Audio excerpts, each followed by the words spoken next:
RTK et Kimbangu International vous présentent l'émission K Masolo.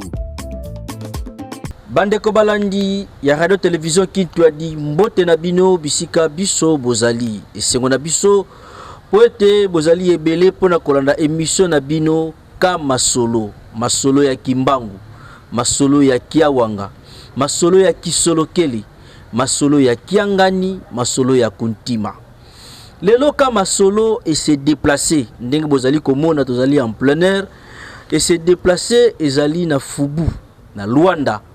Esika cérémonie monene esalemaki ya inauguration ya temple kimbangiste ya Fubu na Luanda. Na yango wana batata mama bandeko balandi babiso tozana sengo mingi ya kokuta na bino na mokolo mwa lelo po ete tosolola maemanso oyo elekaki na mokolo ya le 16 août. Toyebi ete ezalaki mokolo oyo temple oyo ezalaki inauguré. Nde makambo ebele salemaki bakondi mingi bayaki ya mboka Angola. Nde biso toye pour que tobeta masolo. Lokola toyebi ete K Masolo ezali moko émission ya bapandi sango ya RTK po ete tosolola na yango wana tozali na papa Faustin Kabamba na kati ya plateau na biso mokolo mwa lelo yepe azana biso po ete tosolola awa na kati ya Luanda. Papa Faustin mbote na yo na bokoti mbala moko K Masolo et se déplacer na Luanda nini bandeko o bazali kolanda biso bakoki d'abord ko retenir na bandeli.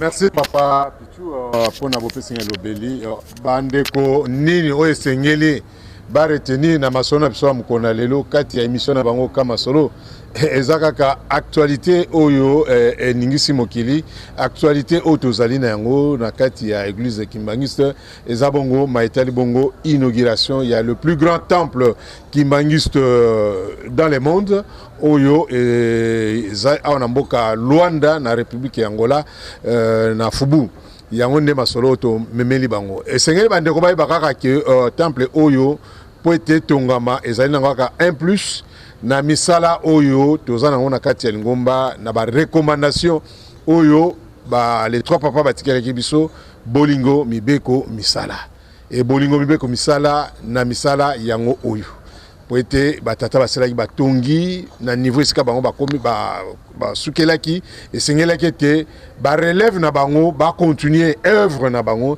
et yango ezali ko continuer nde misala oyo et salami en mboka Luanda to misala o ezali ko salema de partout dans le monde et sika bakimbangiste besoin parce que misala ezaka na surtout na espace 26 ezaka na Luanda te na Angola mais misala ezoko salema moi bisika ebele esika bana 26 bali tozana misala ezosama na Belgique tozana misala ezosama na Paris na France tozana misala ezosama na Portugal donc voilà misala eza bisika ebele so tike na RDC toke na République du Congo misala ezali même wa surtout na Angola misala ezaka na Luanda te misala ezana ba province nyo surtout ya mboka oyo mais primaire ezana na misala oyo to yeli oyo memi biso awa une forte délégation wuti na mboka ebele et memi biso na mboka Luanda eza misala ya temple oyo ezali voilà oyo bandeko baye ba masolo na biso ya lelo ezali tout autour ya misala wana esalami na mboka Luanda.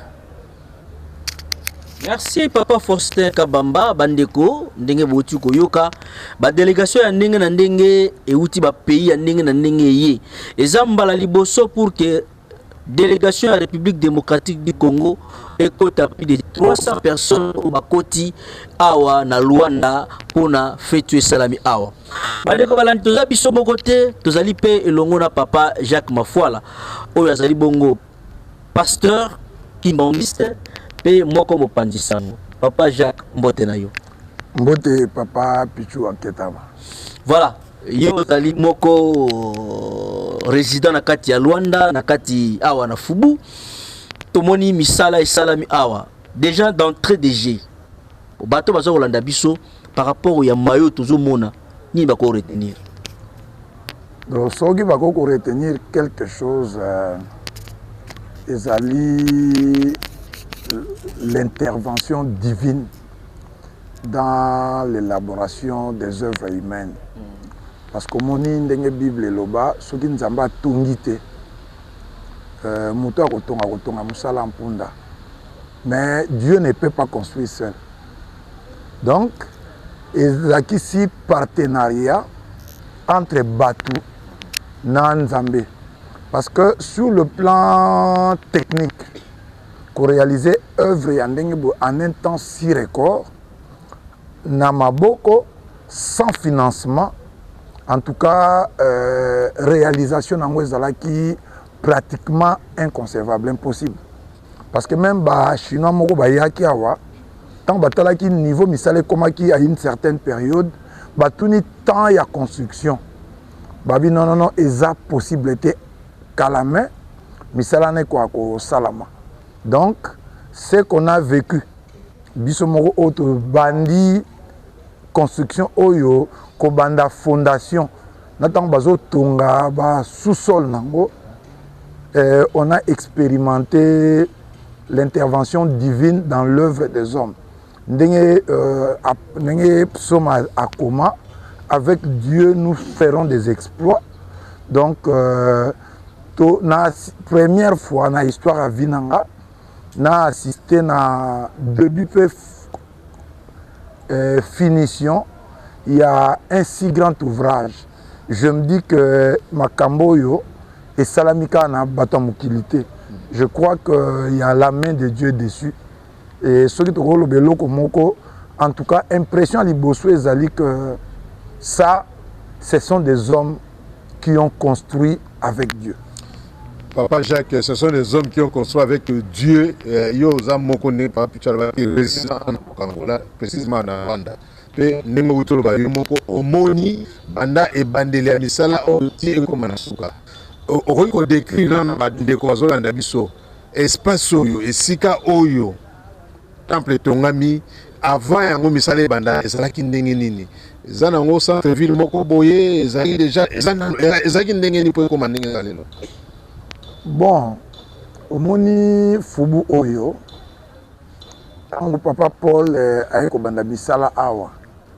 Donc eloko yo ba embellir les à clôture parce que clôture est zalaki et puis résidence de ma papa ezaki juste je crois au niveau à Saint-Yves, j'ai encore bonne mémoire, c'était un terrain vague. Quand on te bandi ba prière awa liboso déjà tu as une tribune té ça dit sans pawana omoni eza eloko. Papa Paul a construit ça qui a à peu près 2 semaines. Au départ, ezaki ba bâche. Ezaki ba bâche. Ceux qui toye ko sambela na fubu, même biso bato to ko fandaka na tribune, tozaki obligé ya koyaka na ba parasol. Bongo tala sikoyo mbule beta omona etama makolo kokoma. Poto ko sakana te. Donc faut prévoir parasol. Faut prévoir, faut y avoir que ma colo déjà go beba, ou là ta chaussette à pembete, mais transformation liboso et bandaki, na niveau na nous y a kotonga résidence, ba première nuit à papa Paul alala na tente, dans na rana ye na statue na ye, libanda alala na tente, et puis na camion logistique. Donc ma kamoumingi zo les camion logistique jusqu'à ce que tongi ndako a liboso. Et si papa José actuellement ba komeli. Et ça ndako moko il y a 2 chambres. Ou à salaki ango donc papa Paul a abandonné les conforts de sa résidence privée pour que aïe awa a la misala de près. Et to yebi que misala bopo salama. Il n'y a pas que l'intervention physique. Parce que quand on a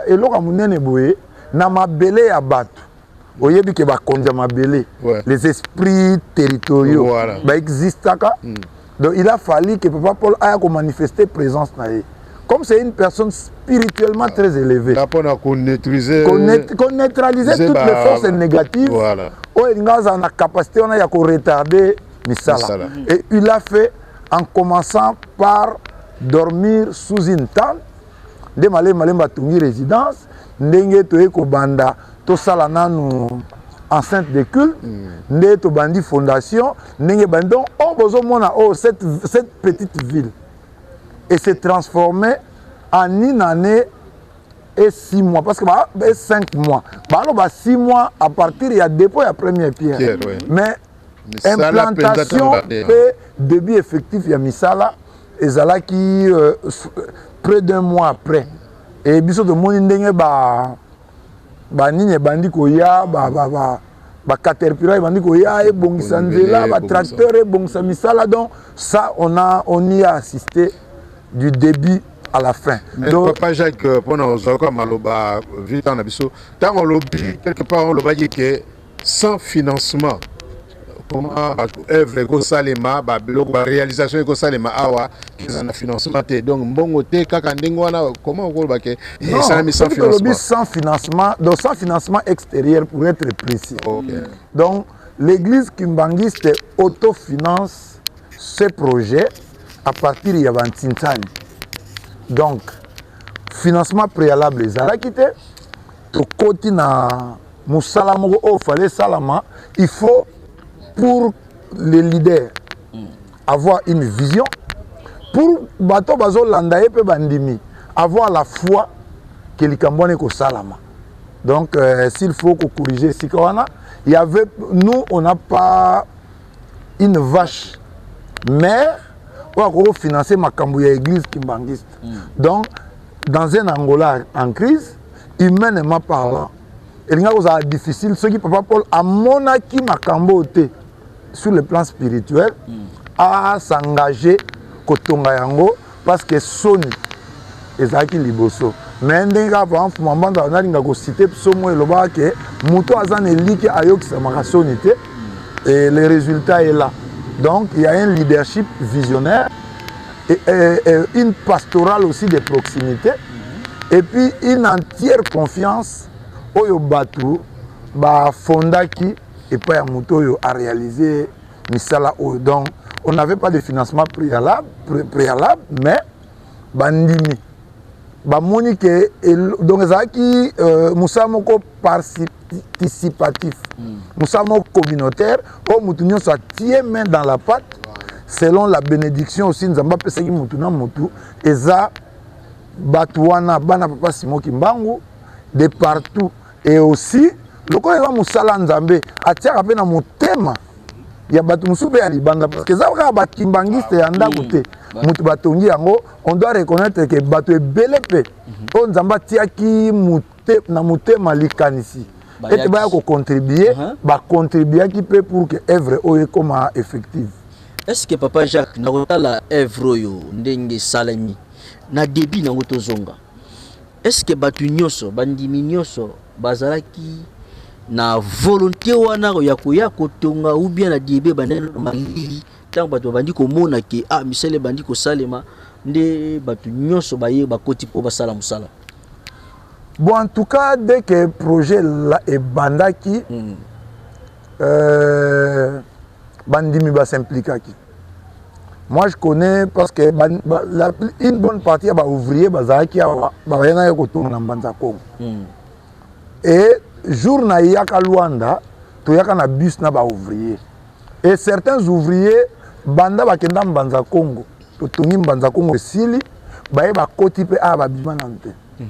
Donc les kimbangistes rendent service à leur Dieu avec un cœur tellement disposé et on soki na mukili to koloba ke par rapport à ça ne loko mususu. Mais le roi ya bonzambe sikoyo azanango ko présenter batu valeur ya musala ya nzambe pe implication nango na quotidien ya batu. Donc en tout cas engouement ezala égal malgré ba moment musu ya relâchement mais dès que bandaka en tout cas kimbangi senyoso ya Angola bato nzamba tiaki bonne volonté va travailler très activement pour na kosilisa œuvre oyo. Olobi ne bandeli place oyo ezala kizamba parce que to soina bande ko mususu baloyi bisinga ki papa abanda kotinda ba kosoma mapango côté bozali côté ya fubu mais bazala ki penza shoti parce que tant wana lupango peleza ki nango $100 voire même $50 okosoma mabe na yo awa. siko ndenge bato bakoti boye est-ce bakoti balandi musala ozali kosalema par rapport à musala ozali kosalema ou bien bango mpe basepelaki bamikotelaki na bango bien avant que ndako etongama parce que tomoni ekomi cité monene. Bon, en fait, papa tango azwi terrain oyo tango azali kolobaki bandimi bakoka kozwa mapango ndinga parce que comme une grande cité parce que yebi que papa azalaka un grand visionnaire. Oui. Omoni temple oyo le temps que biso nyonso tozoyeba te kozala ndenge ye da sa monaki yango.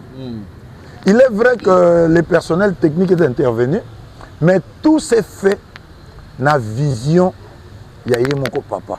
Comme c'est un grand visionnaire, ayebi avant la notion de développement. Il y a développement communautaire, ayebaki ke à la longue, le quoi déjà il y a sali clôture oyo.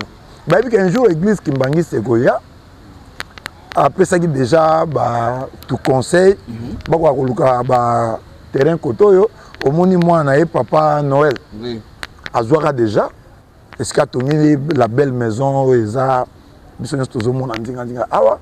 ça veut dire que bah on va yokaki papa en tant que visionnaire bah on va croire qu'il n'a ye bah bon il peut aussi se poser un problème de moyens mais la réalité est que oh yotant bisoto ye ezaki déjà ki banda ko ndinga une bonne partie ezalaki papa Noël na batu musu basi ba koti et puis retard il y a projet Oyo et Zaka puisque papa abima quand même 11 ans à l'extérieur parce que projet 11 mois 11 ans Libanda 11 ans Libanda oui. Projet université Zaki déjà en cours c'est pourquoi à Sala qui va clôturer pour nous protéger ma belle et effectivement tant on a eu l'ordre spirituel de reconstruire Ndako de yango monte ko banda awa mais c'était un terrain vague baboma banioka awa biloke bele zaki mabe awa mais aye to eto dominango tala lelo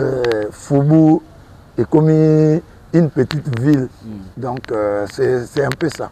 Est-ce que pour na ko terrain o pour to mwine ngo za double o to zali na Fubu awa sika temple tongami nanga mukuna pe ezaka même terrain est tellement vaste eza monene. Est-ce que asombaki yango wakabelaki ye ofele na relation azwaki na relation na ba chef coutumier place on a to yebite eza ndenge ni. Bon je crois que tant que vous présenter bato apo boyoki portugais te boka portugais te ba présenter ki gouverneur oyo apesa église Kimbangi c'était mabele oyo parce que si on demande il y a papa donc moni ce qui m'a le plus marqué et pas ya papa ezali bolingo ya lingomba bolingo papa Simon Kimbangu parce que mabele oyo akwa ko senga ngo pe pona ye eza ba mabele personnel na ye mais le roi a ambitieux a visionnaire à mon avis que église faut ba terrain moko minene au fait tonga ba infrastructure ya monene l'état da pesa ki mabele wana na oyo même ba parcelle mususu eza voisine awa ba occuper une partie ya mabele na biso parce que tout le monde a que photo tique à distance moko boye po ezala lokola nzela donc à Sengaka pour na musala koko na ye pour na musala lingomba pe gouverneur wana de l'époque a pesaka mabele oyo yango lelo omoni ke ezoko abrité misala ya mineno oyo tozo mona awa. Papa Jacques tol benana nous forme ndako na parce que il va un peu minki d'abord le bilan financement Kimbangi sene ba mesana na bana papa Simon Kimbangu o mitema na bango ke nzamba koti bango ba participer na construction oyo mais ça déjà bana ko ba ke mbongo vraiment ngolé ba pesi papa pour mbongo bele pour na pongo et aussi tol bela aussi mais quand on expliquer forme ndako yo ce que temple Kimbangi c'est vraiment en forme parce que le bami mingi comme temple Kimbangi c'est goto en forme oyo les en forme pena temple Kimbangi c'est nenge papa soit disant papa baloba ki temple Kimbangi c'est en forme en kamba mais en forme Bon, moni, nga eloko nazala soupe na confiance ya ba kimbangiste te. Les kimbangistes ne sont plus crédibles pour moi. Pas tous les kimbangistes, ceux qui sont quelques-uns, voilà. Ceux qui sont capables de mettre dans la bouche de papa Makambo papa Lobate pour soutenir la thèse na bango. En fait, c'est vraiment malhonnête. Na psychiatrie babenga ngo mythomanie. C'est-à-dire que je peux créer, je peux fabriquer une histoire mensongère, je mets dans la bouche, il y a papa Faustin, parce que papa Faustin est crédible, pour que Makambouana ait soit crédibilité. Et le drame avec le kimbangiste est qu'aujourd'hui, pour faire passer leurs idées diaboliques, leur méchanceté, bakoma kotia maloba, na munoko ya papa Diangende, ya papa Kisolokele, ya papa Dialongara. Et parfois ça se passe au sommet de l'église. Et c'est ce qui me fait mal. On dirait que papa mingi. Mais j'ai commencé par le financement. Gouvernement nyonso, gouvernement moko ta ko pesa mbongo. Et ça la musala munene boye sans exiger reconnaissance. Sans exiger que batia plaque. Que biso bato financer que loko. Déjà, tant qu'il n'y a pas de plaque que le gouvernement a s'impliqué dans Makambo yo, c'est qu'il n'y a rien à voir avec le gouvernement. Déjà, bon, Longolango, il est vrai que des personnes de bonne volonté, au bas membres, il y a gouvernement, intervenant qui. Mais dire que cet ouvrage et ça financement, il y a gouvernement angolais, ça c'est faux et archi faux. Où est-ce que Bosso? Likambu y a forme. Papa Diangenda a déclaré que l'autre mon côté sur la mesure, la forme, na architecture, il y a temple moko quelconque. Je crois que va faire défiler ce dernier temps sur internet, différents temples. Il y a église kimbangiste à travers le monde. Au moment où l'union se obéir à la logique moko boété. Actuellement, on est en train de construire un temple à Louila. Au moment où on est exactement dans Kambate. Aussi temple à Nyangara. Donc, au moins une difficulté les lots, et que on cherche Sili na mutu ya Libandi. Donc mutu na Libandi na soukité, les lots vérité que c'est la tête de papa Paul qui ne plaît pas à certaines personnes. Il y a un moment où il y a des voies et moyens pour discréditer temple Oyo na likambo etali forme. Moi je crois que si on devait demeurer dans l'orthodoxie, vous savez, papa Diangenda, tant a bandi qu'on moderniser l'église. Il y a des mbouta, oh la monnaie que l'église fait tika na mandala là, bagana ko sa li bon deli ko lobake papa Diangenda yaka. Oya kozwa mwana na yo papa Simon Kimbangu ya kozwa mwana na funda papa Diangenda papa Simon Kimbangu yaka kozwa mwana na yo po aza ko bebisa lingomba ba ennemi ya développement balingaki l'église etika na mandala là tant ba bandi ko tomba en Dieu ba mona ke a tatina orthodoxie mais lelo église kimbangiste et kumisami à partir de l'infrastructure oh manière atika voyez lelo par exemple papa Simon qui a un tata na biso alobi kaza papa Simon Kimbangu mais ce pesi e bubu na liputa abanda kolata ndenge papa Simon Kimbangu alata kolata alors kaza papa Simon Kimbangu azolata lelo bilamba ya lelo ça veut comme la mode de ndenge fonctionner et que azolata ndenge papa Diangenda banda kolata te les enfants banda tangu na ya banda kolata parfois kilote papa Simon parfois tikali kolata ngote donc ndenge mode eza ko évoluer ndenge pe architecture et ça a évolué. Mais papa, c'est sûr d'avoir intervenu. Architecture, ça a évolué bien sûr. Mais comment na kati ya temple kimbangiste basali kavo? Parce que nous quoi les autres mingi que kavo sala menacé comment? Au moins évolution. Temple les en sous-sol. Temple les en cave. Kavo na cave ça bilo mi balé différent. Et donc les bombe ndeko na biso baza tellement mutema mabe. Que bazo yo ke loko bazo lobe loko mususu mais bango bazoyoka eloko mosusu. Esika balobi cave bango bayoki cavo.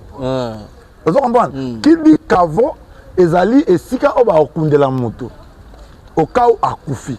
C'est pourquoi bazui makambo wana lukuta wana bamemi batie na moto pe na monoko ya Papa Simon. Papa Simon alobi makambo ndengo wana. Bino ba journaliste bokota na sous-sol wana. Déjà pour l'information ba Holanda biso. Est-ce que vous avez vu que sous-sol wana ezaki construction ezaki secrète te. Eza koreki Angola. Koreki Angola pe koreki mokili mamba tongi sous-sol wana. Donc on va ko livrer yango pa papa. Bokota kuna est-ce que bon moni kavo kuna exact. Donc c'est pour dire que neto lobi kaka en fait les autres ont un problème moko. On ne sait pas qu'on justifier mbongo il y a 23 ans oyo Papa Simon Kiangani a dirigé église. Bazako kamwa kanina ne et 5 mois et loko boye telema alors en 23 ans il y a gestion en solo, il y a pression financière parce que l'église pas égale 1. Lelo ba paroisse ba projet ya ba paroisse. Donc il y a développement décentralisé zaté. Nous sommes fois ton encambre. Mais botal on a 23 ans parce que 23 ans mais bazola na makamba papa Fumambanza va kufa ndenge bazolo baki alobaki to tonga nkamba to tonga te passe na biso aussi la te ya wana bandeko bazo sala pour passer ya wana tonga nkamba nazakoya Papa Fumambanza va tonga nkamba oui mais Papa Fumambanza a développé a contre le développement endogène existe. Ça c'est un. Deuxièmement, aux hommes que na kotonga nkamba ngo tala niveau Papa Diangenda Papa Kisoke Papa Dialunga batikela kinkamba 23 ans après ouvrage à munene batongi zaka misé o esilate mais ba travaux misé on est à peu près 8 ans mais tala Papa Paul azonga na 2014 parce que inauguré le temple. Nous étions ici en 2018. Entre 2018 Tilelo, par rapport à la Tongi clinique, il y a Viana, à Tongi école, il y a apprentissage professionnel à Boa Vista, à Tongi Institut supérieur de la santé, Salomon Dialunga na Nambanza Congo, à Tongi école supérieure Joseph école de formation professionnelle Joseph Diangenda na Nini na Kabinda. Des temples et il y a Sima, il y a Institut supérieur de la santé Dialunga na Kianga de Salomon.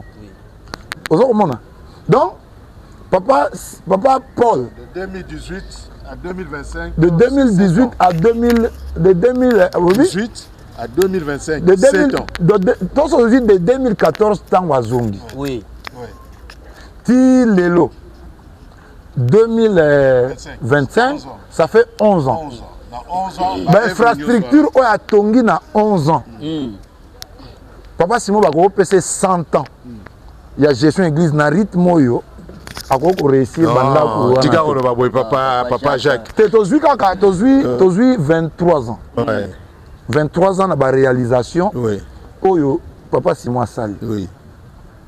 Donc comparant na 23 ans de réalisation. Pression financière et pour la basalaka raquette. Donc ba pasteur ba comment ba pour maintenir na poste faut tindambo. Na pression wana ba mbongo ebele bazwa c'est des millions et des millions de dollars. Donc son Papa Simon a géré l'église. Ndenge Papa Paul azako gérer Angola. Il a resala 6 à 7 fois plus que Papa Diangenda. Parce que au moins, ils sont 23 ans. Par rapport à Debi, à ministère Papa Diangenda, qui n'a rien trouvé. A trouvé quel côté. À Tongi, total arabe exemple, il y a Kinshasa. Temple Matete. Bâtiment administratif et église. Parce qu'ils voyaient l'église en grand. Voilà. Dans les collèges, bureau chef spirituel. Dans l'étage, bureau, différents services. Comment les universités. Mbongo Kota. Dites-nous qu'est-ce qu'ils ont fait de cet argent qu'ils ont emmagasiné dans l'université de Côte Sambongo. Dans le bâtiment, Oyo Vision en première. bâtiment administratif église c'est que service nous église eza na espace to bureau na kati basala comme ça ya lingomba commissaire tant bozui yango bo changer affectation yango fallait na mbongo wana bo tonga ba bâtiment mususu po bo libérer ba bâtiment administratif parce que ici en Angola toi na bâtiment administratif na golf mais jamais va transformer yango na makambo mususu po bo gagner nango lit mais tant bo gagner bo zongisa ngo na lingomba na mbongo na bo tonga ba bâtiment ya sika université qu'est-ce qu'ils ont fait chez nous da et comment na état moko impossible ba bongisa ngo aso papa ye ba studio n'en parlons pas bon ba image la fois passée donc on déjà ba tongi ba détruire alors bazo tala ce qu'on a nyonso wana Papa Paul Nambonga pays moko en 1 année et 6 mois à Télémissi moi mini ville wana nyonso au lieu de la monique eza accusation pas bandimi bandimi pona bandimi na ngeza la accusation mbongo à 23 ans et ça les l'autre côté comment se fait-il que ndako yo etongama à 1 année et 6 mois wana mbongo mokili mobimba mais oyo mbongo ya pays moko c'est pourquoi yoki diabolisation ce que bandi former ceci cela ninte tu vas même la porte ya couleur papa waneza babenga yango comment on appelle ça superstition superstition zali le fait de voir les démons ou les esprits méchants partout. Un superstitué, akomona nyao boye au nom de Jésus abandi ko sauter akomona donc parce que omoni bata 3 égale 1 pour parler de ils ont tué papa Simon Kimbangu, ils ont tué papa Kisoloke, le papa Dialunga et papa Diangé. C'est pourquoi bakomi ko croire na mysticisme bakomi siango nzambe. Vous comprenez?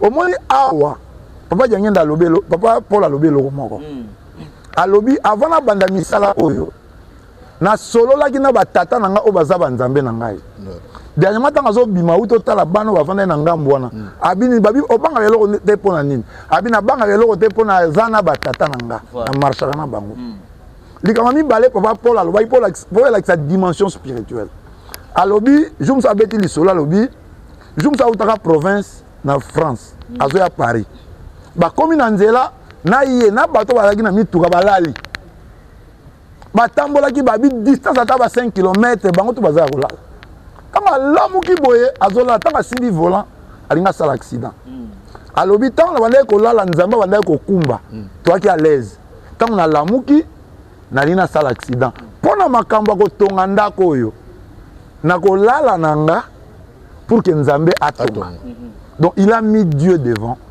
atongi. Mais pendant bateau va boma déjà nzambe na bango. Oyo ba koma komona ke magie et leki nzambe. Yango moni superstition, paranoïa, banine. Ils sont malades parce que leur Dieu est déjà mort. Papa François ça na bango liloba.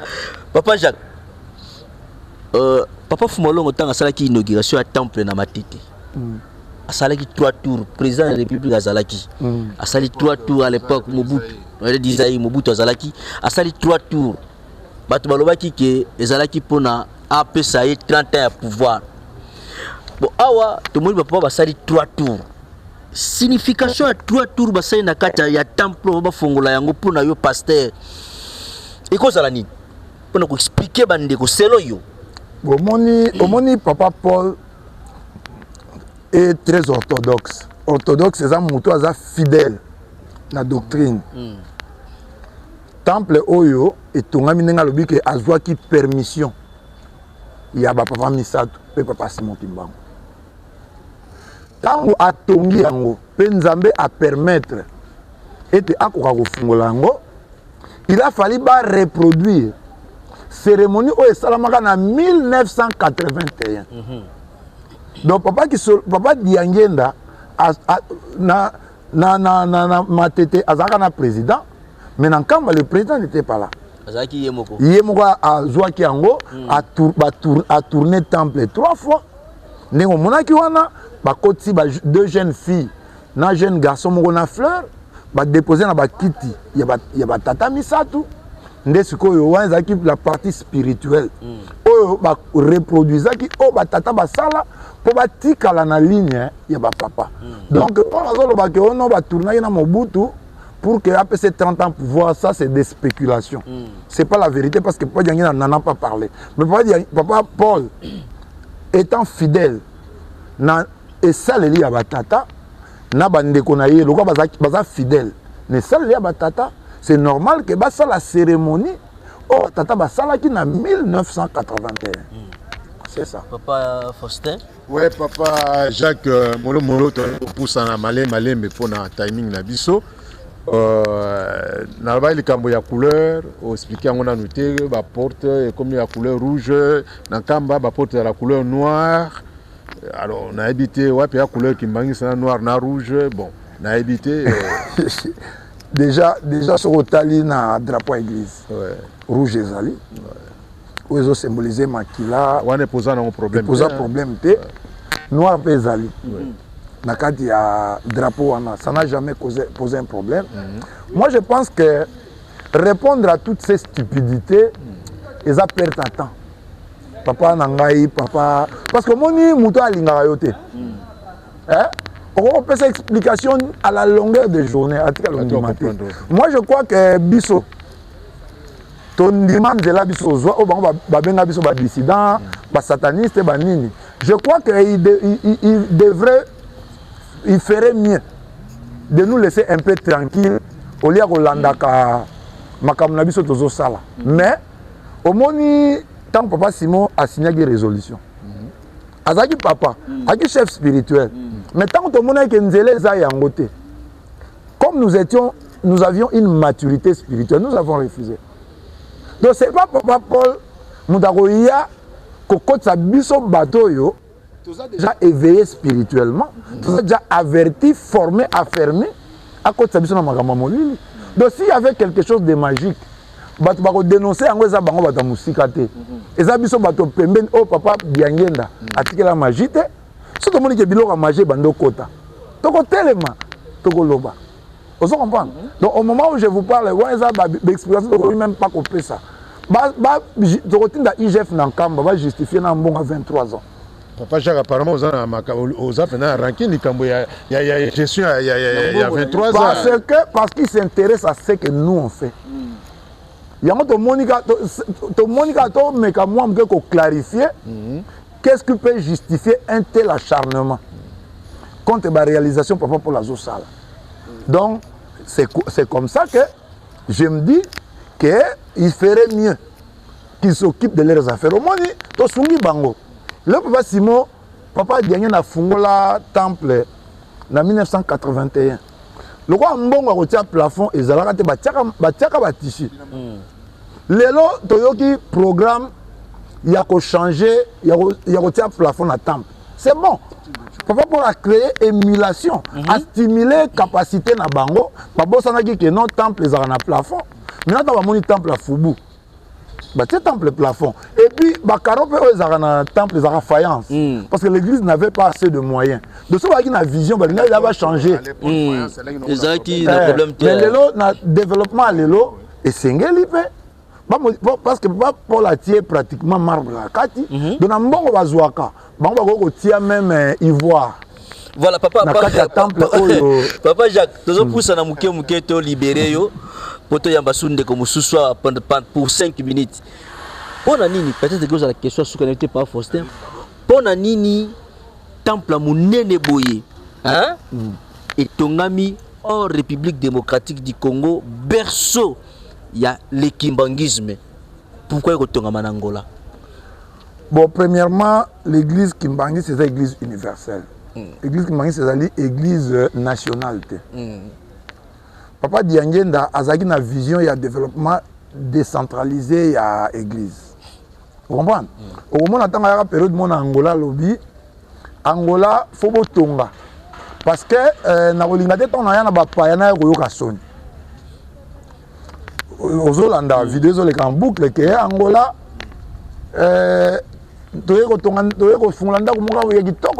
Angola.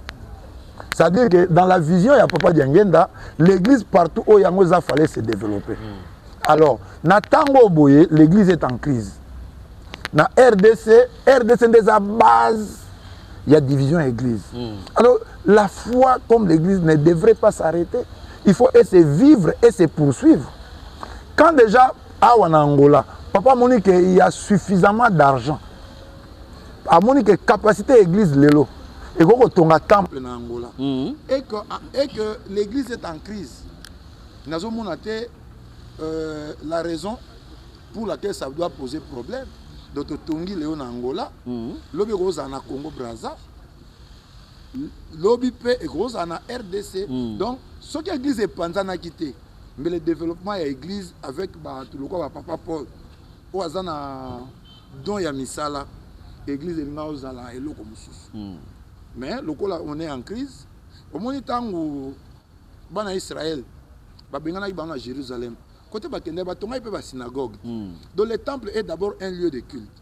Donc le coup là, on est à Kamba. Et que papa est au Sala Awa. A Monique, on a lingomba, au lieu de chômaka. Toi que tu as besoin personnel, fais zone à lingomba. Yangwa tongi. Donc, le développement endogène, il y a l'église et c'est ce qui salama partout. Donc, ce qui est en Angola, il y a salama Brazza, il y a salama partout. Donc, dans la période de crise, on va comprendre que Angola est au Tsambongo, à Koko Tikate, on va sembler dans de mauvaises conditions. Donc, papa m'a pris permission. Et salami. Merci Mingi Papa Jacques, merci Papa Foster, ceux qui trouvent côté les papas qui aussi ces émissions Nabiso la Sinakani c'était Papa Foster émission Nabiso comme na Souka Papa Foster Zalia wapote a osala dernier mot et puis bandeko bazali ko Nabiso nde to mona makamususi parce que ono so bolandia wa ezali na cadre ya kolakisa bino musani ni oyo salami awa na mboka Luanda Papa Foster. Merci ndeko balandi na komina suka ya partie ya émission oyo kama solo. Mainos tolandi ndenge Papa Jacques awuti ko expliquer ngo malamu to mondi bane ko kata ye par rapport à tana biso pour alimbola nyoso ekoki mais du moins bozui ba réponse na oyo et comme ba préoccupation na bino moi ba souci boyangi nango par rapport ya ndako munene oyo etongami ezaka ka un plus neto ba liboso et sika batata ya lo ba papa dangenda tele ko lo ba yango aloba yango mingi papa simo pe na maloba na liboso na ba voyage ya liboso na Kinshasa aloba likambwana esika tata tiki meme moko mibale yo mwana soko ye bakise ko misatu mitano mine e kozale sengo mingi et papa Christophe ali ko loba likamba talenta batiki biso talenta wana to bomba yango te parce que to wana crise to bomba yango papa mukola kozonga azaka na kanda mingi to bimisela mbongo na ete to botisa yango e ko botisa yango za ba œuvre oyo bomoni awa oyo lelo oyo ndenge yango ezali kosalema et surtout na mboka Angola tozana biso mitema ya kokita esukite po ekokoba misala ezaka ka awa te e misala etikali ebele ya kosala voilà papa Pichu balo o to ko pesa na suka soki mususu ali ko bakisa pote to clôturer émission na biso. Malobe Sili, merci l'équipe technique au Sali Sibiso Potoka Malambisika Bozali, merci révérend pasteur Jacques Mafuala et Botika la malam, tokute na bino na numéro mususu. Ciao.